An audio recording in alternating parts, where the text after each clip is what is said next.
At the foot of Hai Van Pass, Vietnam's most famous mountain pass, stood Doc Nhat Outpost. It was a heavily fortified position, protected by a complete system of bunkers and defensive works.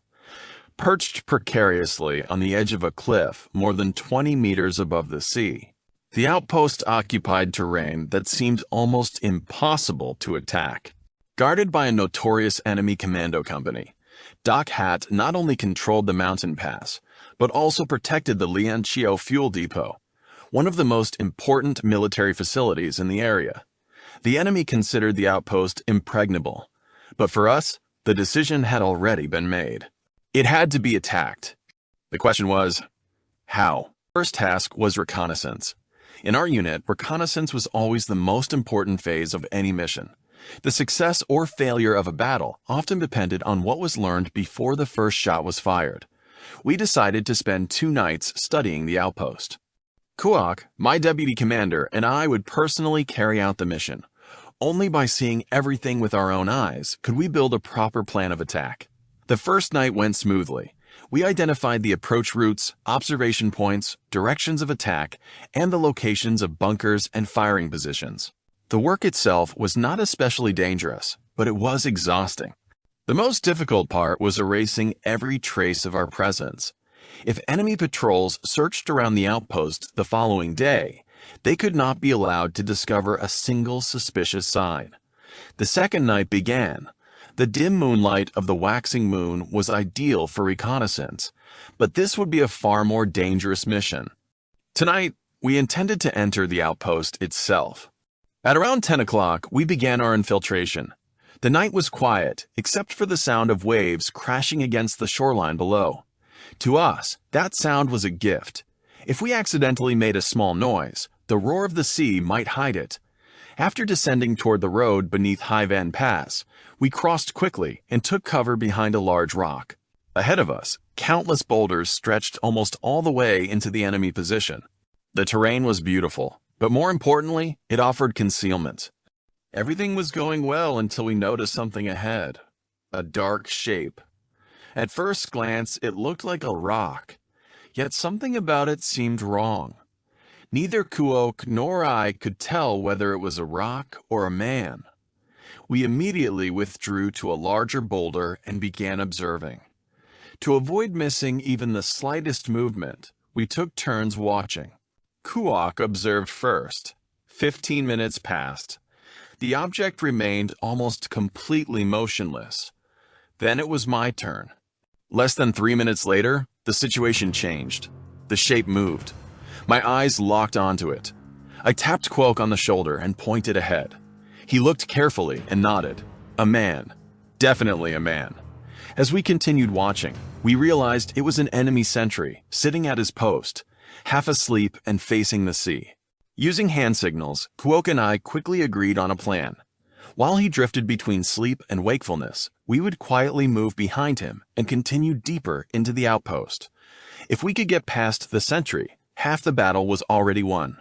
The deeper we moved, the more careless the enemy became. Everyone was asleep. We could even hear snoring coming from inside the buildings. We carefully examined every important target. There were 2 underground bunkers facing north and northwest. A larger central bunker stood in the middle of the position, its firing ports covering all 4 directions. A heavy machine gun was mounted on top. It appeared the enemy was still expanding the outpost. Near the main entrance were piles of steel, cement, and construction materials. I remember thinking, we chose the right moment to strike. If we waited until construction was complete, the mission would become far more difficult. We left the outpost around midnight. After crossing the forests west of Hai Van Pass, we reached our base just after dawn. The men had been anxiously waiting for us. The moment they saw us return, they rushed forward and embraced us. The exhaustion seemed to disappear instantly.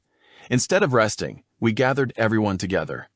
All 25 members of the unit were present. The planning began immediately. After returning from the first night of reconnaissance, I had already stressed the importance of camouflage. The entire day had been spent preparing. The men scattered among nearby villages, searching for soot scraped from the bottoms of cooking pots. Some traveled more than 10 kilometers to collect enough. The soot would be mixed with water and rubbed over every inch of exposed skin.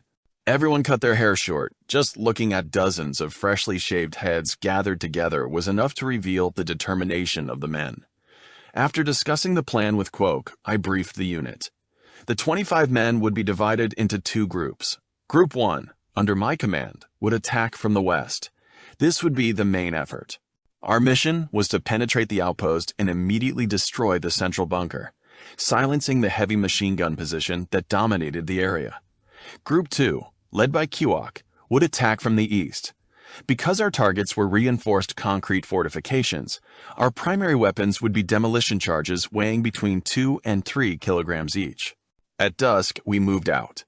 The entire unit advanced in single file through the forest west of Hai Van Pass, toward the final assembly point. There we conducted one final inspection. Explosives, detonators, fuses, signals. Everything was checked one last time. About 2 kilometers from the outpost, we stopped. It was time for camouflage. From that point onward, everyone removed their clothing except for their underwear. The soot was mixed with water and rubbed across our bodies. When the moon rose high overhead, all that could be seen were black silhouettes moving through the darkness. The wind blowing in from the sea grew stronger. The forest rustled around us. The night felt cold. From then on, we moved quickly, but silently. No unnecessary words, no unnecessary movements. Everything was done through hand signals. Every man understood that even the smallest mistake could destroy the mission. At 11 o'clock, gunfire suddenly erupted from the outpost. Rounds poured into the darkness. For a moment, it sounded as though the enemy had discovered us. Had we left evidence behind during reconnaissance? Were they waiting for us? I remained calm. My mind immediately began considering alternatives. If we had been detected, Quoke's group would create a diversion to draw attention eastward, while my group attempted to infiltrate and complete the mission alone. 5 minutes passed, then 10. The waiting felt endless. Finally, the firing stopped. The night returned to silence. Only the crashing waves of Da Nang Bay remained. Then it struck me. The enemy was simply firing routine guard shots into the darkness, nothing more. We continued forward. If we reached the perimeter and discovered signs of alert defenders, we would quietly withdraw and erase our tracks. But if the outpost remained calm, we would proceed exactly as planned. At midnight, 25 bare-chested soldiers, their bodies blackened with soot and their heads covered with grass hats, slipped through the opening and entered the outpost. Each man moved toward his assigned target. Then came the signal. 3 shots shot into the night sky. There were no battle cries. No shouting, no sounds of charging men.